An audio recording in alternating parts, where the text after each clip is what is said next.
In front of me I have the brand new iPhone 7. Whether you are Team Android or Team iPhone, anyone can appreciate a well-built phone. And that's what we're here to find out. Can this matte black iPhone 7 survive my durability tests? I've tested over 38 phones so far, including the previous iPhones. So let's see how this newcomer does.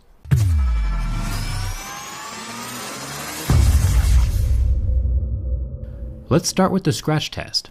I have a set of mineral picks that tell me where the hardness of the glass falls on Mohs scale of hardness. Sapphire glass would be around an 8 or a 9 on Mohs scale, or plastic screens like the Galaxy S7 Active would scratch at a level 3. Normally, the average smartphone will start scratching at a level 6, and this appears to be the case with this new iPhone 7. It is on par with the typical smartphone screen hardness. Coins and keys won't scratch it, but you should keep it protected anyway. There are still plenty of abrasive materials in the environment, hiding in the pockets of your jeans or purse that can cause scratches to the screen of your phone. Let's jump down to the home button, or better said, the home touchpad now, since it doesn't click anymore. There have been rumors that the home button and the camera lens are made of sapphire, which would make them extremely scratch resistant, nearing the point of diamonds, which would be nice. Some smartphones, like the Galaxy phones, use a plastic home button that can scratch easily. But so far, this touchpad can resist the scratching from my razor blade. But is it sapphire, or is it just normal glass? The easiest way to find out is using the hardness picks. Like I mentioned before, glass will scratch at a 5 or 6, but sapphire should be around an 8 or a 9. And since this button has a deep scratch with a level 6 pick, we know for sure that it's regular glass and not sapphire. The earpiece is made of metal and very solidly stuck in place. It won't be sliding around or falling out like the old iPhone 4s did. Now with the back aluminum, I will be scratching a jet black version very soon, but so far this matte black version holds up extremely well to my keys. You can hardly tell that it's been scratched. Razor blades, on the other hand, will scratch the phone just fine.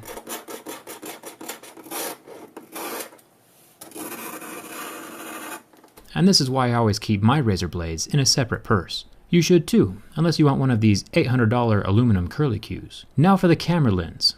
This glass piece is protecting the new 12 megapixel camera inside of the phone, and it is definitely scratch resistant, which is awesome. My razor blade does nothing to it. But is it sapphire? It still scratches deeply at a level 6, so it doesn't look like anything on this phone is sapphire. Sapphire does have its pros and cons, but I'll save that for another video.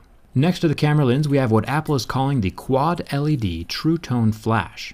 Initially, I thought that this might be 4 different colored LEDs, bringing even more life to pictures than just a dual-colored flash would. But while indeed there are 4 LEDs, it is still just the same normal 2 colors that the older iPhone 6 has.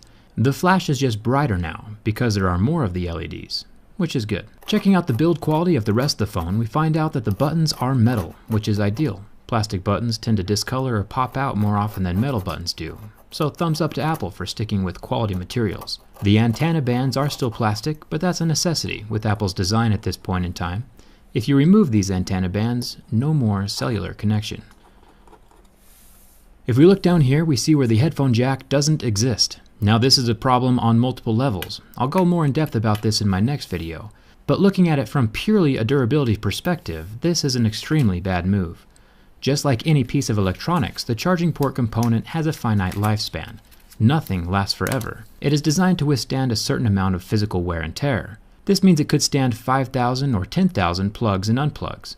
Nobody knows the exact number but Apple, but essentially, now that Apple is combining the headphone jack and the charging port into one, we have 2 accessories using the same single port, doubling the rate of wear and tear. So once this singular lightning port dies or reaches the end of its lifespan, your phone is toast. There's no backup wireless charging either. So if you are a person who's ever had their charging port stop working on a previous phone, you can sit back and watch your iPhone 7 port die in half the time. Unless you fork over the dough for some wireless headphones, which is what Apple wants you to do anyway. I plan on making a video more in depth about the headphone jack in a few days. It'll be revealing, so subscribe and turn on your notifications for that. What do you think? Is it good that Apple killed the headphone jack? Let me know down in the comments. On to the burn test. The IPS LCD of the iPhone 7 lasted almost 10 seconds under direct contact with flame before the pixels got hot and turned off, going completely black.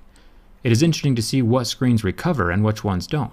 Samsung AMOLED screens currently turn white and do not recover from flame. The iPhone, however, completely recovered and functions as normal. It is cool to the touch within seconds. Now the bend test. The iPhone 6 had a nifty little trick that would permanently match the phone to the curve of your body if you ever sat on it. The iPhone 7 does not appear to be as flexible. It is interesting to watch the waterproofing adhesive between the frame of the phone and the screen. You can watch it tear as I heavily flex the phone. So while this phone will not suffer from bin gate or catastrophic failure, I would still not sit on it, just to keep that water resistance intact. Once that adhesive is torn, it will not be as resistant as it once was.